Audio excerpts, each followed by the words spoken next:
En esta noche vamos a estudiar solamente la primera parte del capítulo 7.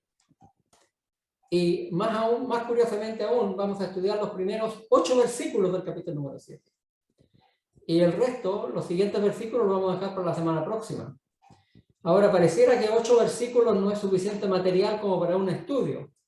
Pero como terminemos el estudio esta noche, ustedes se van a dar cuenta que sí es suficiente material que vamos a tener que cubrir en esta noche.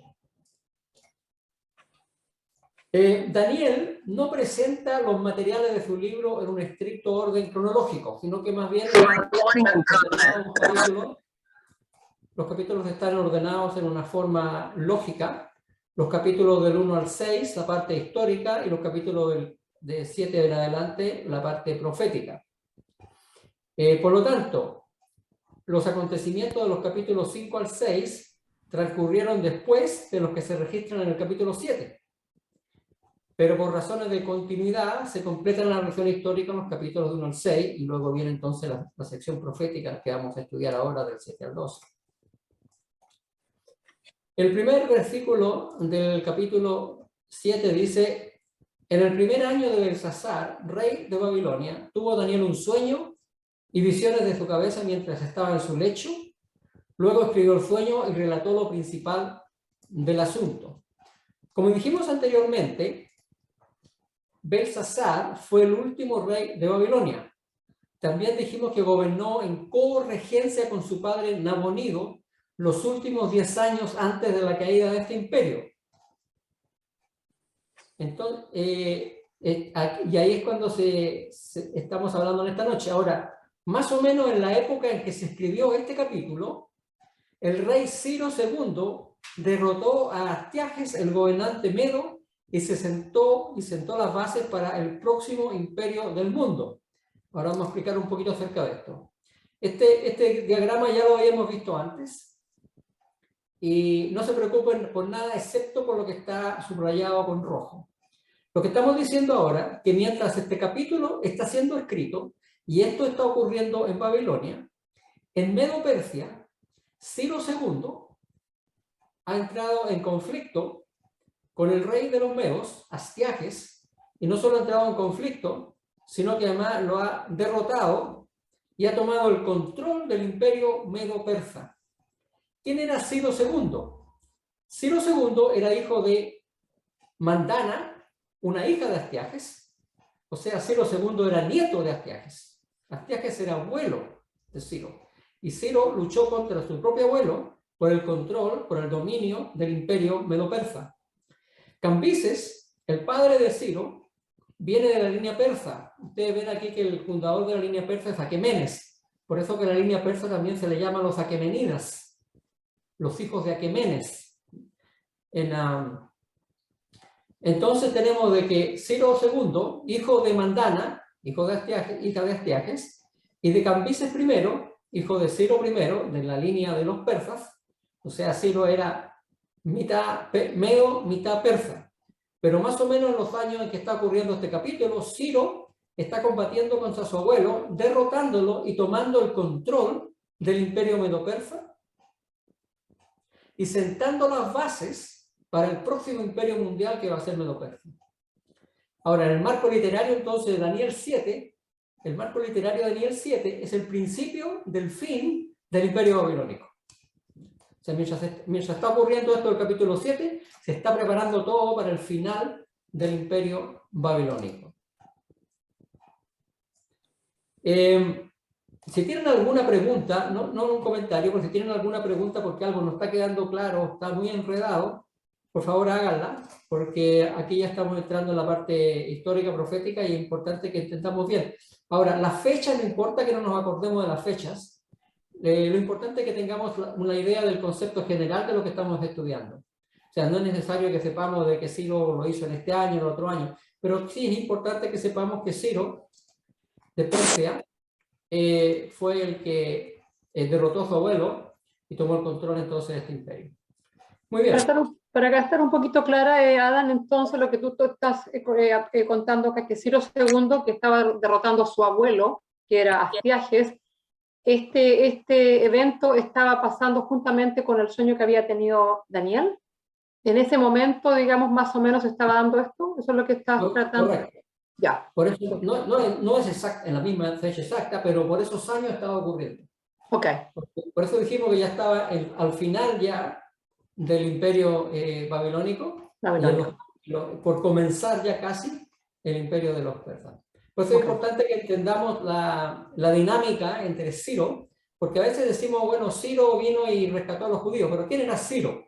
Bueno, Ciro era hijo de una Mandana, hijo de Cambises, era un medo persa que tomó el control después de derrotar a su abuelo Astiages. Pero vamos a hablar más de esto unos minutitos más. Muy bien. Dice entonces, ahora comienza la visión. Daniel dijo, miraba yo mi visión de noche, y aquí que los 4 vientos del cielo combatían en la gran mar. Ahora, los 4 vientos del cielo, en el contexto de la Biblia, esta expresión se refiere a los 4 vientos cardinales. Los 4 vientos provenientes de los 4 puntos cardinales representan la actividad política, diplomática y sobre todo bélica de esta parte del mundo, conflictos. Y de estos conflictos y de esta actividad política, diplomática y de bélica, empiezan a aparecer estas bestias.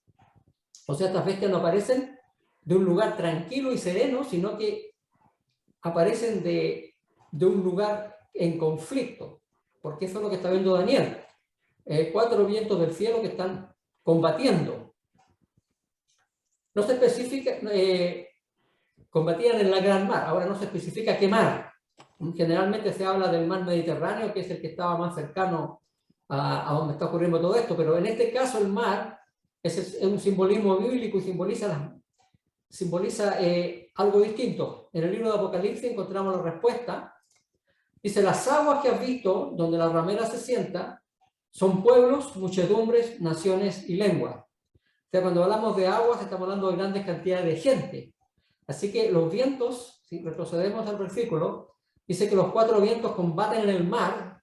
Esto quiere decir que están combatiendo entre medio de la gente. O sea, hay un conflicto entre las personas.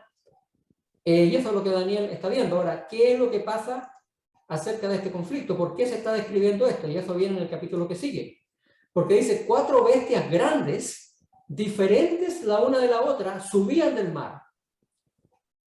O sea, en este mar, con ventisca y con vientos, empiezan a subir estas bestias, producto de estos conflictos.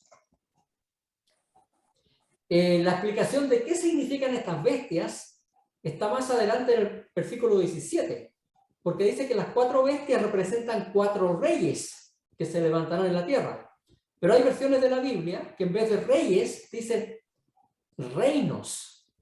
Además, la 4ª bestia es llamada específicamente un 4º reino.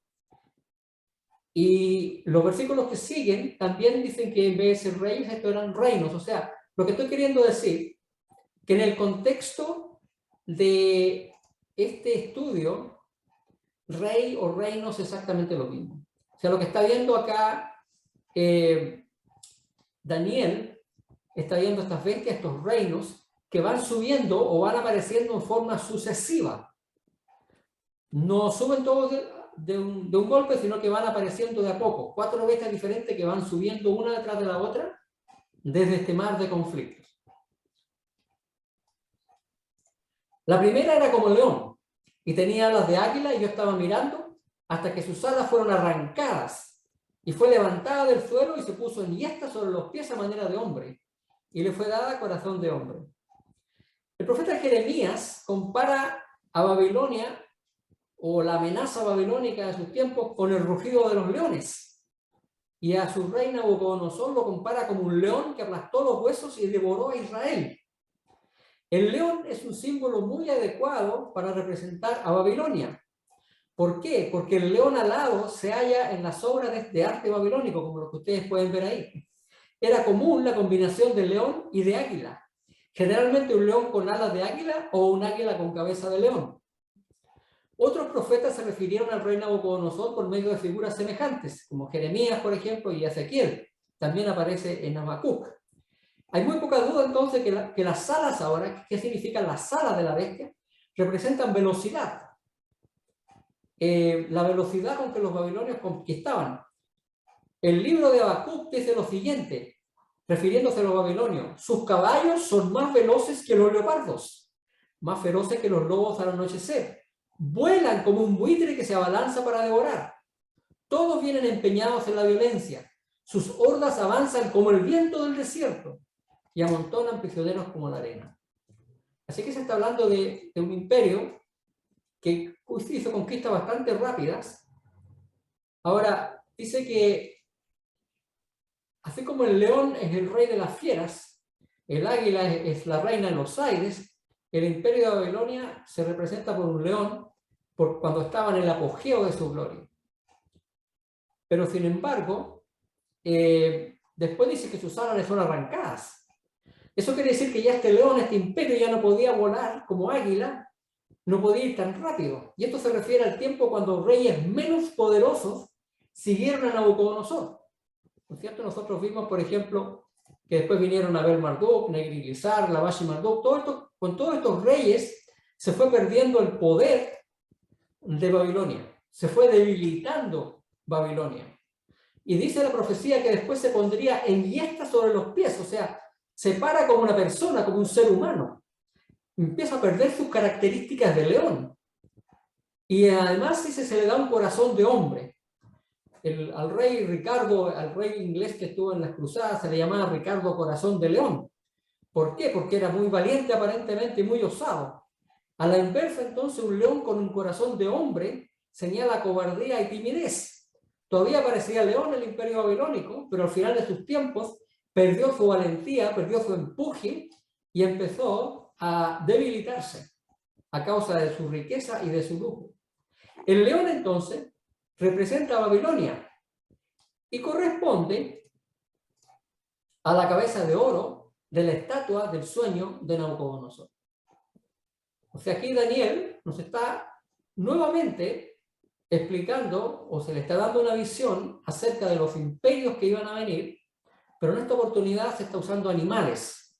Al rey Nabucodonosor se le dio la visión como una estatua, y vamos a explicar un poquito más de eso más adelante. Pero ya tenemos entonces que el león corresponde al imperio babilónico de los años 606 al año 539. Y aquí hay otra segunda bestia, semejante a un oso, la cual se alzaba de un costado más que del otro. Y tenía en su boca 3 costillas entre los dientes, y le fue dicho así: levántate, devora mucha carne. El imperio persa coincide con la plata de la imagen de la estatua de Daniel 2. Y como la plata es inferior al oro, así también en algunos respectos el oso es inferior al león, ya que el león está considerado como el rey de los animales. Entonces el león que aparece en esta profecía corresponde a la plata de la estatua de Nabucodonosor, el reino medo-persa. Dice, se alzaba de un costado más que del otro. Aunque esto no se explica en la visión, vamos a ver después, como estudiamos el capítulo 8, que también se indica que el imperio estaba compuesto de 2 partes y que una era más alta que la otra.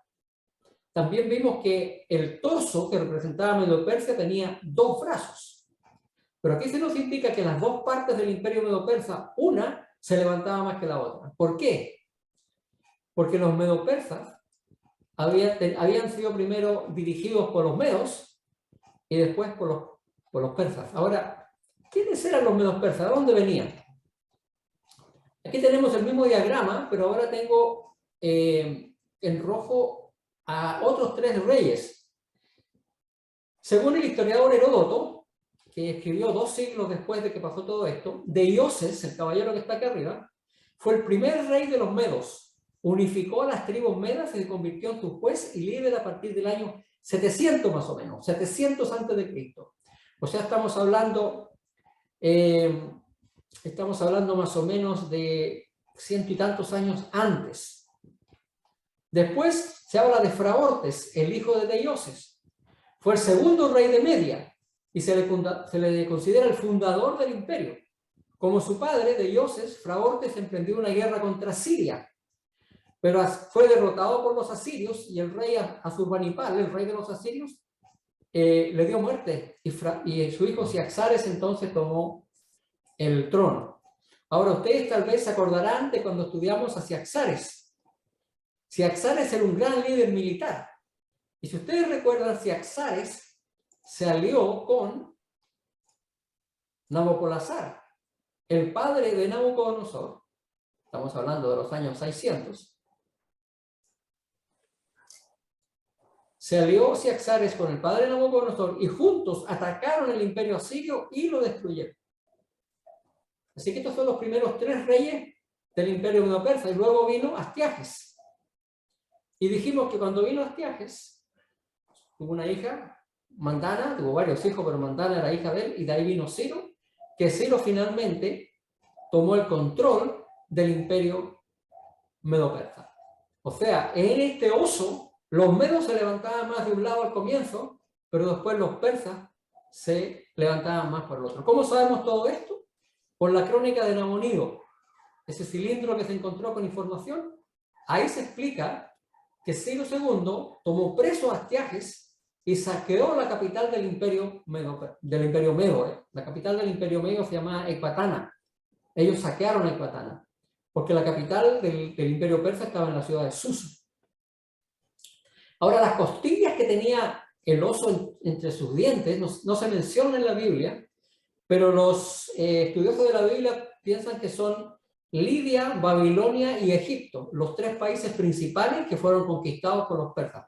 Las 3 potencias que podrían haber eclipsado el poder persa fueron conquistadas y corresponderían entonces a las 3 costillas que el oso arrancó del mundo para poder convertirse en un líder.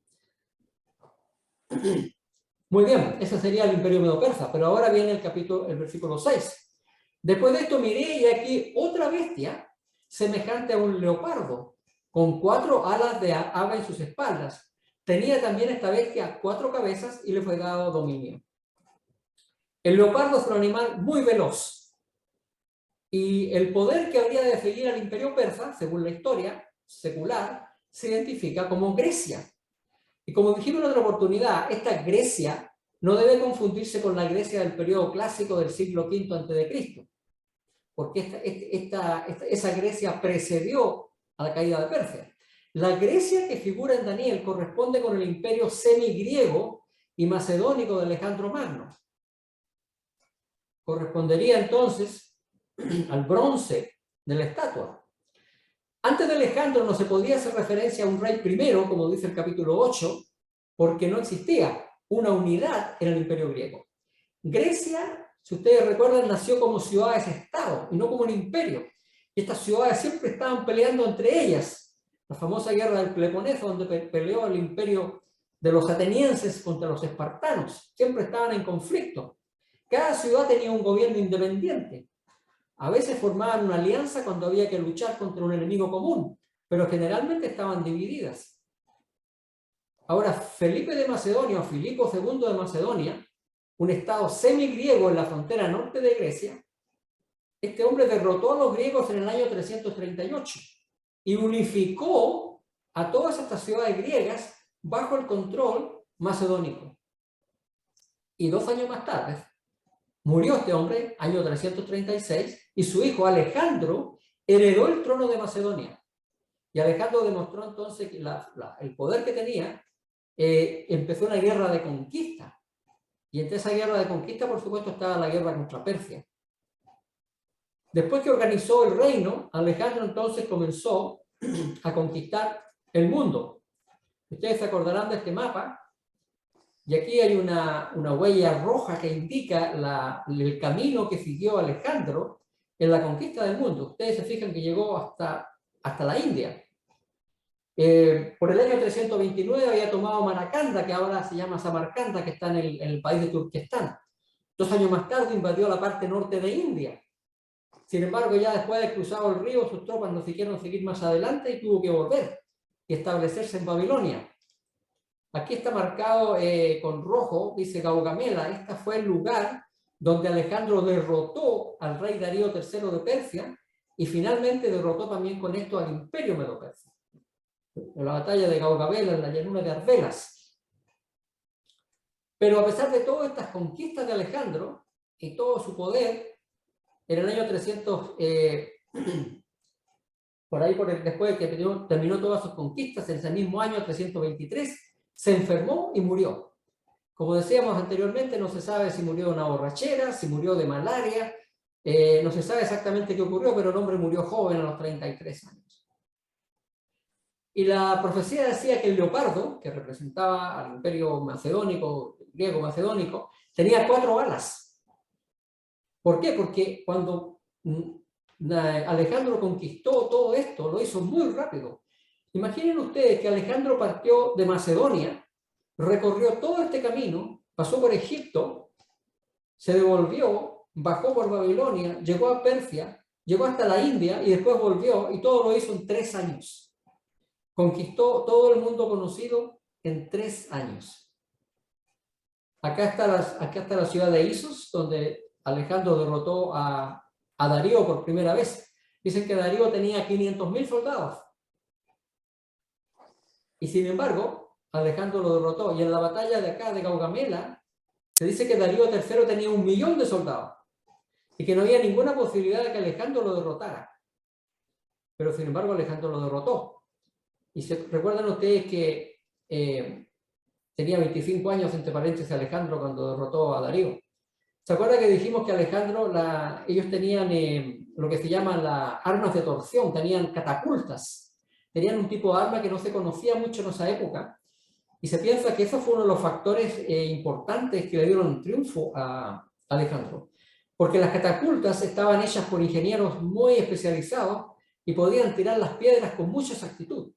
Así que se venía un ejército de 1.000.000 de personas, los griegos podían hacerle llover una lluvia de rocas gigantescas para aplastarlos. Así que con todo eso y con sus ejércitos, Alejandro entonces pudo conquistar el mundo conocido. Sin embargo, dijimos que murió a los 33 años y no dejó a ningún heredero. Se cuenta, la leyenda dice que cuando estaba agonizando, sus 4 generales principales, o sus generales principales, se acercaron a él y le preguntaron: ¿quién va a ser tu sucesor? Y Alejandro le respondió: el más fuerte. Entonces las 4 cabezas de la bestia, las 4 cabezas del leopardo, van a ser las 4 partes del imperio. Porque ¿qué pasó? A la muerte de Alejandro, Alejandro dejó tenía un medio hermano, que dicen que era débil mental, como heredero, que por supuesto no duró mucho. También tenía un hijo que se llamaba Alejandro, que era un niño, que también lo mataron. Y finalmente las luchas más grandes ocurrieron entre 6 generales. Uno se llamaba Antígono, con su hijo Demetrio, y por el otro lado estaban Casandro, Lisímaco, Seleuco y Ptolomeo. Y por 12 años estuvieron luchando estos hombres por el control del imperio de Alejandro. Vamos a poner acá el mapa. En el 306, Antígono, ese general de Alejandro, se declaró rey, ya no era más sátrapa, y los otros generales, Casandro, Lisímaco, Ptolomeo y Seleuco, también se declararon reyes. Se enfrentaron finalmente en una batalla en Ipso, en el año 301. Antígono fue muerto, Demetrio escapó y se dividió el terreno. Y ustedes pueden ver acá los colores, lo que tocó cada persona. Casandro dominaba Macedonia con una soberanía nominal sobre Grecia. Casandro, este pedacito chico, quedó para el general Casandro. Lisímaco tenía Tracia y una gran parte del Asia Menor, lo que está en verde. Esta fue la parte que le tocó a Lisímaco. Seleuco poseía la mayor parte de lo que había sido el imperio persa, todo esto que ustedes ven acá. Y Ptolomeo ocupó Egipto y también cayó bajo el poder de Ptolomeo, digamos, en toda la parte judía, la parte hebrea. Ahí está Jerusalén.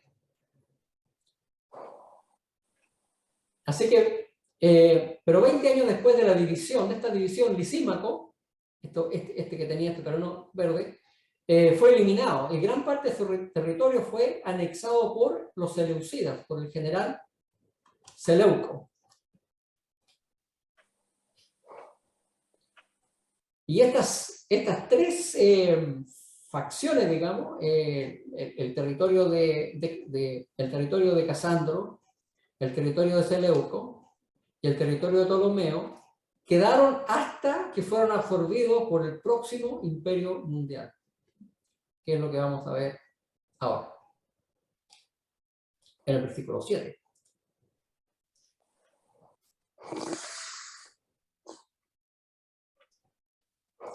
Después de esto miraba yo en la visión de la noche, y la cuarta bestia, espantosa y terrible y en gran manera fuerte, la cual tenía unos dientes grandes de hierro, devoraba y desmenuzaba, y las obras hollaba con sus pies. Y era muy diferente de todas las bestias que había antes de ella, y tenía 10 cuernos. No había en la naturaleza ninguna similitud con la cual designar a esta bestia. Por eso se habla de una bestia espantosa y terrible, pero no se la compara con ningún animal.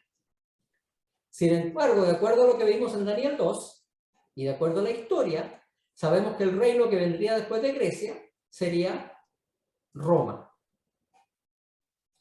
Ahora, no hay, como en el caso anterior, que podemos decir que un imperio termina aquí y aquí comienza el otro. En el caso de Roma es diferente. Roma es el poder mundial que siguió el tercer imperio de esta profecía. Sin embargo, la transición de los diferentes imperios griegos, macedónicos, al imperio romano es una transición que se hizo en forma gradual. Ahora, más o menos ya por el año 200 a.C., cuando ya Roma había semi-derrotado a Cartago, Roma se estaba convirtiendo en la dueña del Mediterráneo. En el año 197, Roma ya derrotó a Macedonia, puso a los estados griegos a su protección, la parte del imperio macedónico. En el 190 derrotó a Antíoco y tomó el territorio seleucida hasta las montañas del Tauro. En el 168, Roma acabó con la monarquía de Macedonia y la dividió en 4 confederaciones. En ese mismo año reprendió a Antíoco IV, que estaba queriendo luchar contra Egipto. En el 146, Roma ya anexó definitivamente a Macedonia y la hizo desaparecer como imperio separado. Ahora, si se eligen las fechas de la anexión de estos 3 reinos como provincias romanas, las fechas serían 146, 64 y 31, respectivamente. Algunos piensan que, ya que ustedes ven acá que yo dice Roma 168 al 476, el 168 es el año en que Roma realmente dominaba los 3 reinos macedónicos, aunque no los había conquistado totalmente. Pero yo coloqué aquí abajo una fecha alternativa de 31. ¿Por qué 31? Porque en el año 31 se produjo la batalla de Asio. En la batalla de Asio pelearon los romanos contra romanos, porque si ustedes recuerdan, la princesa Cleopatra, o la reina Cleopatra, que era una reina que venía de origen griego, Marco Antonio se había enamorado perdidamente de ella y le declaró la guerra al Imperio Romano. Y en la batalla de Accio se produjo la gran flota de los romanos contra la flota de los egipcios, combinado con la de Marco Antonio.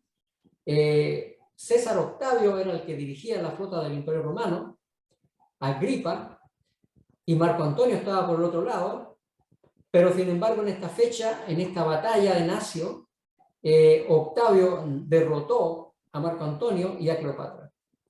Y entonces, al hacer eso, Egipto, el último reino macedónico que quedaba, fue absorbido por Roma en el año 31. Pero la caída comenzó en el año 168. Digamos. Ahí Roma comenzó su supremacía sobre los imperios macedónicos.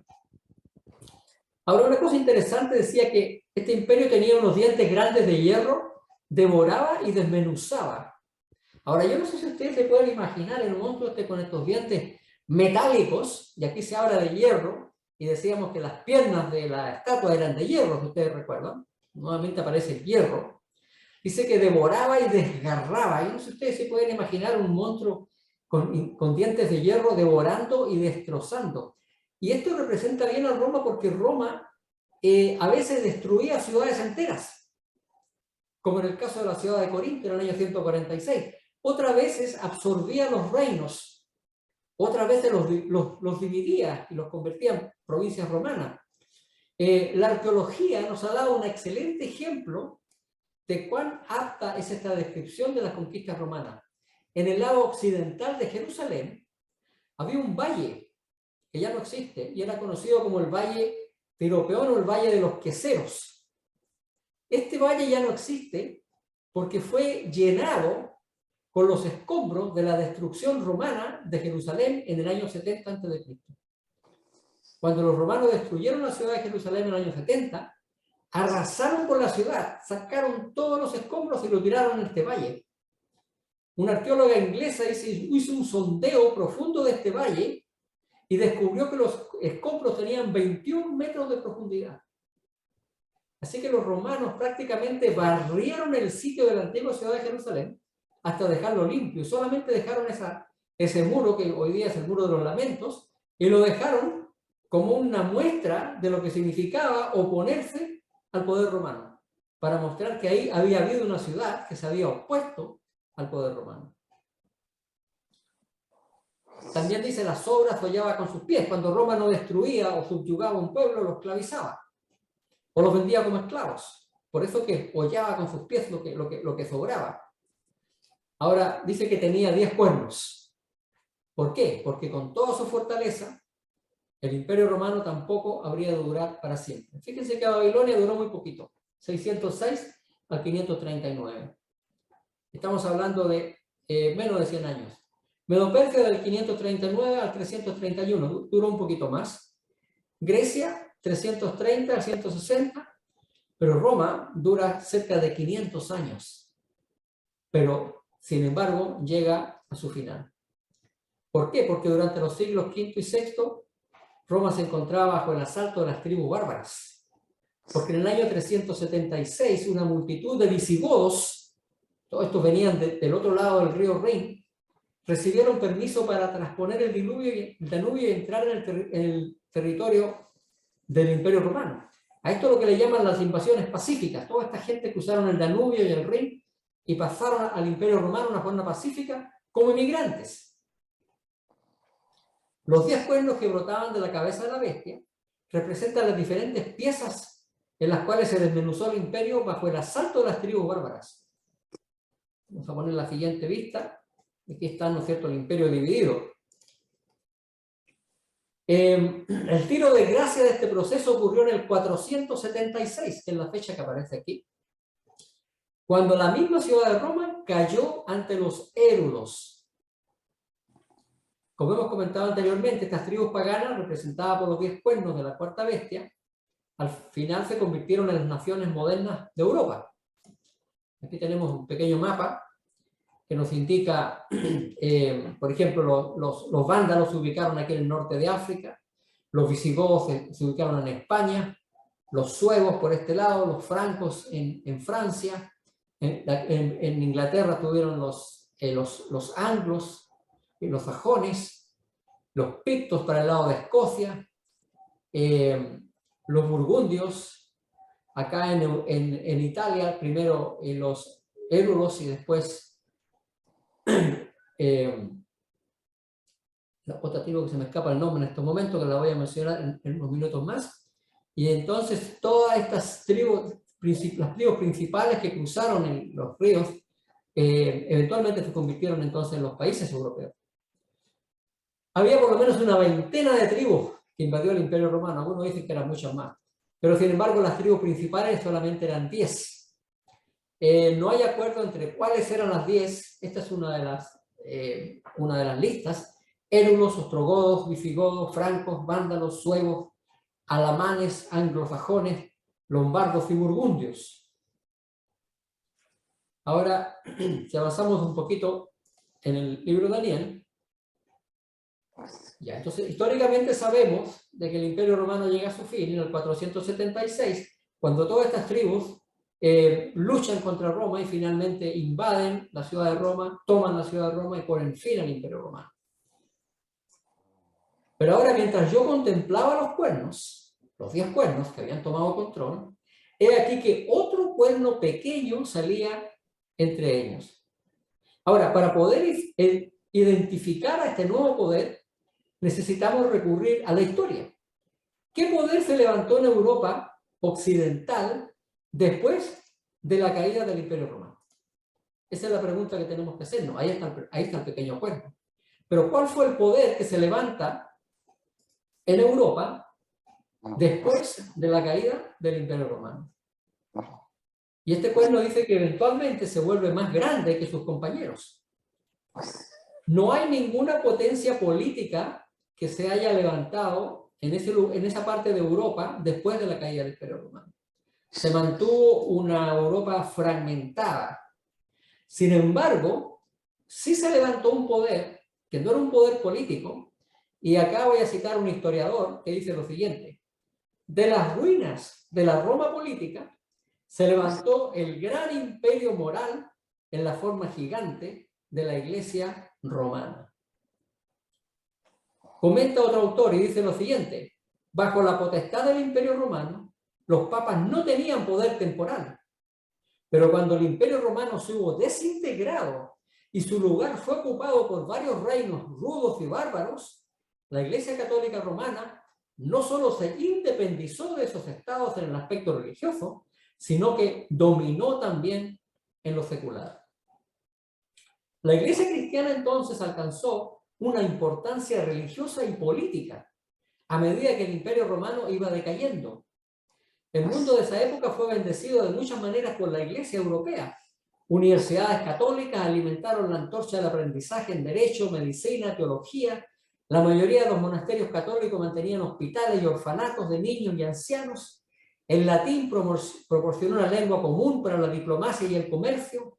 Los misioneros católicos romanos cristianizaron grandes áreas de Europa y hasta de Asia. Pero lamentablemente, a pesar de todas estas cosas buenas, vamos a ver que la Iglesia también se apartó de las enseñanzas bíblicas y utilizó su poder para perseguir a aquellos que no concordaban con su postura. Dice que delante de él, delante de este cuerno pequeño, fueron arrancados 3 cuernos de los primeros.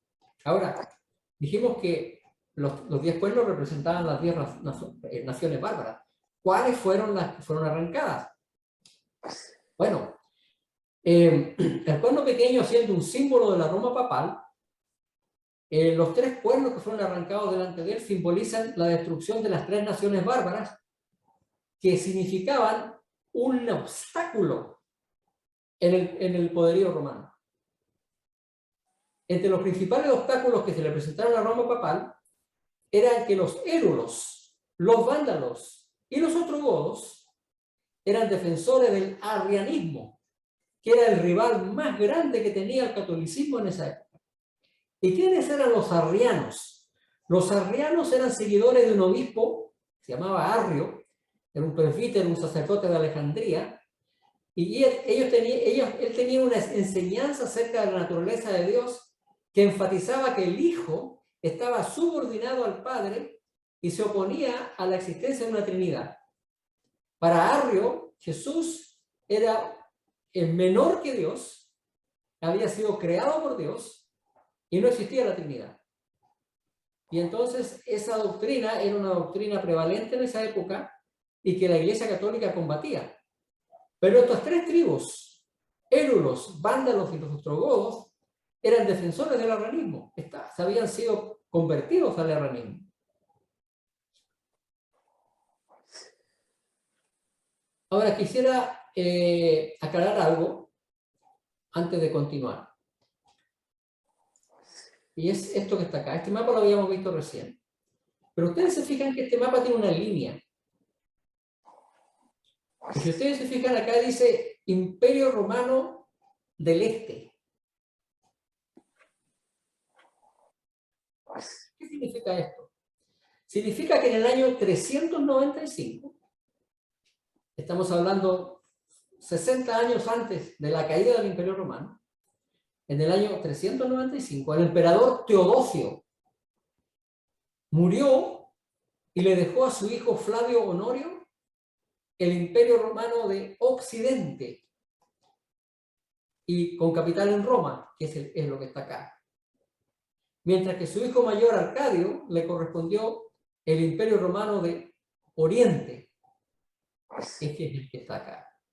O sea, en el año 395 hubo una división del Imperio Romano a la muerte del emperador Teodosio. Ahora, la ciudad de Bizancio, y de ahí lleva el nombre del Imperio Bizantino, En los tiempos del Imperio Romano no se llamaba Bizancio, se llamaba Constantinopla, porque el emperador Constantino había reconstruido, había fortificado a la ciudad, a la antigua ciudad de Bizancio, y le había colocado por nombre Constantinopla. Pero aún así el nombre de Bizancio continuó, y es por eso que esta parte oriental del Imperio Romano se le llama Imperio Bizantino. Ustedes van a ver después históricamente esto creó su propia cultura. Y la capital del Imperio Bizantino estaba en Bizancio o Constantinopla, que ahora es la ciudad de Estambul. Entonces, cuando nosotros estamos diciendo que cayó el Imperio Romano, estamos hablando de la parte occidental. El Imperio Romano de Oriente continúa por 1000 años. Y ustedes se acordarán tal vez cuando estudiamos Apocalipsis, que hablamos del Imperio Bizantino, y cómo duró 1000 años más que el Imperio Romano de Occidente. Entonces es importante entender esto, de que al momento de la caída del Imperio Romano de Occidente, el Imperio Romano de Oriente continúa. Pero ha quedado un vacío en esta área. No hay emperador, no hay rey, pero sí hay un papa en Roma, que se va a transformar ahora en un señor temporal y religioso de toda esta área y de Europa entera. Ahora, los cérulos fueron los primeros en invadir Roma. Y en esos tiempos, en el año 476, estaba Rómulo Augusto, era un joven como emperador de Roma, y los cérulos, a la cabeza de Odoacro, tomó la ciudad de Roma y se nombró rey, aunque no emperador. Ahora, Odoacro, el rey de los cérulos, acuérdense que dijimos que los cérulos eran arrianos. Entonces el emperador Zenón, el emperador de este lado del imperio, mandó tropas rumbo acá, al imperio de Occidente, para poder luchar contra los cérulos. Pero de forma más astuta aún, convenció de alguna forma o se alió con el jefe de los ostrogodos, que estaba por este lado, los ostrogodos, lo convenció para que fuera a luchar contra los cérulos. Y así fue como Teodorico, el caudillo de los ostrogodos, invadió Italia. En el año 493 logró que Odoacro se rindiera y poco después lo mató. Y así entonces desapareció el reino de los érulos, porque Teodorico, el rey de los ostrogodos, que son el reino que está aquí abajo, lo conquistó. Así que desaparece el primer cuerno. Pero el problema fue que los ostrogodos también eran arrianos. Así que fue bueno librarse de uno, pero siguió el problema ahora con los ostrogodos. Entre tanto, los vándalos, que están aquí un poquito más abajo, que nos mandaba Genserico, se habían establecido en el norte de África. Dijimos que aquí estaban los vándalos, y además los vándalos tenían las islas.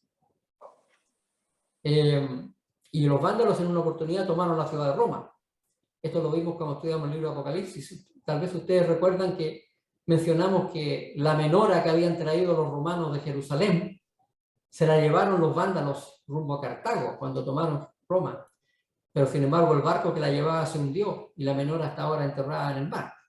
Bueno, Genserico, el jefe de los vándalos, era un problema también para el papado. Por lo tanto, el emperador de Roma, el emperador de la Roma oriental, mandó a un general a luchar contra los vándalos. Justiniano ahora era el emperador de la Roma oriental. Belisario se llamaba el general que envió a luchar contra los vándalos. Finalmente, en el año 534, los vándalos dejan de existir como nación. Y ahí tenemos 2 cuernos eliminados. Después de haber eliminado los vándalos, Belisario entonces ahora marcha rumbo a Italia a luchar contra los ostrogodos, el último reino arriano. Finalmente, en el año 535, los expulsa de Italia y entonces también desaparecen los ostrogodos. Y se arranca el tercer cuerno. Ahora, Justiniano, el emperador Justiniano, el emperador del Imperio Romano de Oriente, del Imperio Bizantino que se le llamaba, se le conoce por sus muchas leyes. Se habla siempre del Código de Justiniano. Yo me acuerdo cuando estudiaba Derecho, en la universidad estudiábamos Derecho Romano y se estudiaba el Código de Justiniano, aún en esos tiempos. Ahora, en este Código de Justiniano hay 2 edictos que a nosotros nos importan mucho. En estos edictos reales se confirmaba legalmente al obispo de Roma como cabeza de todas las santas iglesias y cabeza de todos los santos sacerdotes de Dios. Esta es la primera vez que por un decreto imperial el obispo de Roma es declarado papa o jefe de la iglesia. Y en una carta posterior también se le alaba o se le nombra al papa como corrector de herejes. O sea, ahora él tiene el poder para corregir herejes. Y esto solamente puede ocurrir en el año 538, cuando cayó el último de los imperios góticos, que fueron los ostrogodos. Esta fecha es muy importante para nosotros, el 538, porque la vamos a ver un poco más adelante. Así que recuérdenla, la vamos a poner acá, para que no se nos olvide.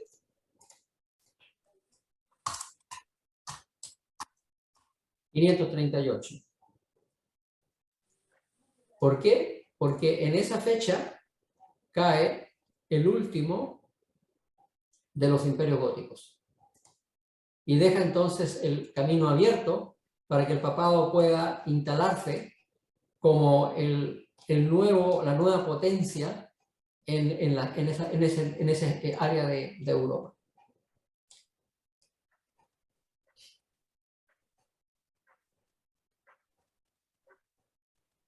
El nuevo papa, había un nuevo papa Vigilio en el año 538, había reemplazado al anterior, y Justiniano, el emperador Justiniano, lo consideraba como el medio para unir a todas las iglesias de Oriente y de Occidente bajo su dominio imperial. Y a partir entonces de ese papa Vigilio en el año 538, los papas fueron más y más estadistas más que eclesiásticos. Y a menudo llegaron a ser gobernantes seculares. Si nosotros vamos a estudiar a través de la historia, sabemos de que llegó un momento en la Edad Media que los títulos eclesiásticos se compraban, era como una profesión. Se podía comprar un título de obispo o se podía comprar un título de cardenal, porque la iglesia se había secularizado y se había convertido en una potencia secular. Y hay muchos ejemplos de eso en la historia. Pero eso no lo vamos a ver en esta noche, sino que vamos a seguir con la última parte del versículo 8. Porque esa última parte dice que ese cuerno pequeño, que ya vimos, ¿no es cierto?, que es la iglesia establecida en Roma, tenía ojos como de hombre y una boca que hablaba grandes cosas. Lamentablemente la iglesia continúa apartándose de las enseñanzas de Cristo y adquiriendo, como decíamos, el carácter de un rey temporal. Ahora, ¿qué quiere decir esto? Una boca que hablaba grandes cosas. Hay una versión de la Biblia que dice una boca que hablaba blasfemia. Yo tengo algunas citas acá. La que voy a leer ahora la saqué del Catecismo de Nueva York, que es de una publicación católica. Dice, el Papa ocupa el lugar de Jesucristo en la tierra. Es el verdadero vicario de Cristo, la cabeza de iglesia y padre de todos los cristianos.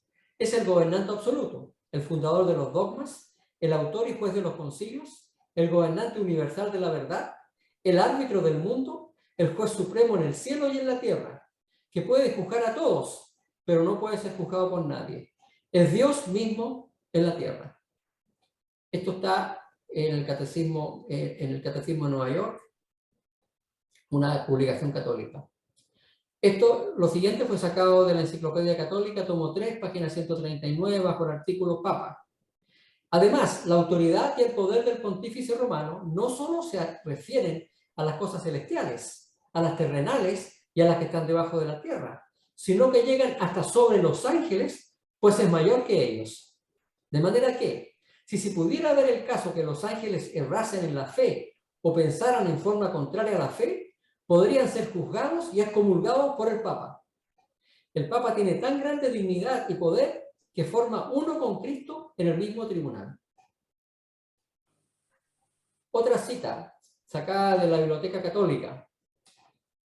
El Papa es como si fuese Dios en la tierra, solo soberano de los fieles de Cristo, principal Rey de reyes y Señor de señores, que tiene la plenitud de poder, a quien el omnipotente Dios le ha confiado no solo la dirección de lo terreno, sino también del reino celestial.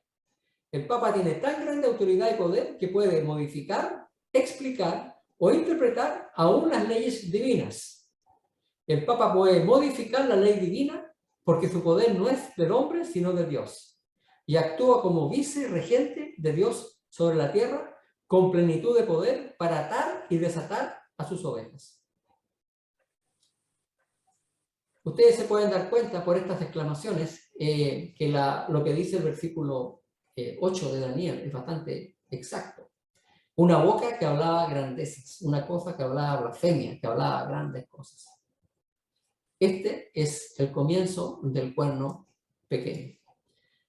Y así concluye esta parte del capítulo número 7. Dijimos que solamente íbamos a ver 8 versículos. Para resumir, en este capítulo el Señor, mediante un sueño, le dio a Daniel una visión de la historia futura del mundo. La profecía del capítulo 7 cubre esencialmente el mismo lapso histórico que el sueño del capítulo 2. Y ambas abarcan desde los días del profeta hasta el establecimiento del reino de Dios, aunque hoy día solamente hemos visto el capítulo 8. Ahora, los capítulos 2 y 7 tienen que ver con el mismo asunto general, profecías concernientes al surgimiento y caída de 4 grandes poderes. La primera de esta profecía le fue dada a un rey pagano, Nabucodonosor, mediante un sueño. La segunda le fue dada a Daniel, también mediante un sueño. Así que aunque el modo de revelación fue virtualmente el mismo en ambas instancias, el receptor fue completamente diferente. Este contraste explica claramente algunas de las diferencias del contenido entre estas dos profecías. El tema del capítulo 2 es esencialmente político. Fue dado en primer lugar para informar a Nabucodonosor y para conseguir su cooperación con el plan divino. La profecía del capítulo 7, como la del resto del libro, es religiosa y fue dada especialmente para el pueblo de Dios a fin de que éste entendiera su parte en el plan divino a través de todos los siglos. La profecía de los acontecimientos futuros fue dada teniendo el gran conflicto entre Cristo y Satanás como telón de fondo. Y en el próximo estudio vamos a ver claramente cómo Daniel 7 tiene un trasfondo profundamente religioso. Y para no ser menos que en otras oportunidades, vamos a mostrar un pequeño quiasmo. Usted sabe que me gustan los quiasmos. Este es un quiasmo en el capítulo 2 y el capítulo 7. Algunos dicen que el capítulo 7 se escribió cientos de años después que el capítulo 2. Este quiasmo demuestra que los capítulos se escribieron en secuencia. Porque ustedes pueden ver que el comienzo del quiasmo dice que comienza con la gran imagen y los reinos caídos. Y el final del quiasmo termina con bestias que se levantan y caen, que también representan los reinos caídos. Así que Daniel 2 y Daniel 7 tienen su contraparte. Por otro lado, Daniel 3 y Daniel 6 tienen su contraparte. Porque en Daniel 3 hay una persecución real, el horno ardiente. Y en Daniel 6 hay una persecución real, el foso de los leones. Y Daniel 4 y Daniel 5 también tienen su contraparte, porque en Daniel 4 hay un rey caído, la locura de Nabucodonosor. Y en Daniel 5 hay un rey caído, la última noche de Belsasar. Así que ustedes pueden dar cuenta de este quiasmo perfecto entre los capítulos 2 y 7, 3 y 6, 4 y 5. Como pueden darse cuenta, el libro de Daniel no fue escrito al azar, sino que fue escrito con un orden muy exacto. La siguiente semana, si Dios quiere, hemos visto que los versículos 1 al 8 prácticamente son una repetición de la historia que nos cuenta el capítulo 2, una visión política de la historia del mundo. Sin embargo, a partir del versículo 8, o sea, el versículo 9 más bien dicho, ya vimos el 8, se comienza a cubrir una visión religiosa del periodo que se inicia con la ascensión del poder del cuerno pequeño. Porque si ustedes recuerdan, en la estatua de Nabucodonosor, había una parte que falta acá. La piedra que golpea la imagen. Aquí aparecen los 10 dedos de los pies, que corresponderían a los reinos divididos, los 10 cuernos, pero después se habla de que al final viene una piedra que golpea la imagen y la destruye. Pero eso no lo hemos visto esta noche. Entonces, en el próximo estudio vamos a ver qué es lo que pasa con el cuerno pequeño, qué es lo que ocurre y qué es lo que significa, y vamos a ampliar un poco más en esto que él hablaba de grandeza, y vamos a ampliar un poco más cuál es la función del cuerno pequeño en la profecía de Daniel 7. Y por eso que vamos a dividir el estudio del capítulo 7 en 2 partes, porque ustedes se pueden dar cuenta que hemos ocupado 1 hora en cubrir las primeros 1, 2, 3, 4 bestias y el cuerno pequeño. Y solamente en cubrir esta parte, que es una explicación del cuerno pequeño, nos vamos a demorar una sesión completa, que es la que haremos en la próxima clase. Muy bien, este ha sido el estudio de esta noche. Ahora podemos hacer preguntas y todos los comentarios que ustedes gusten.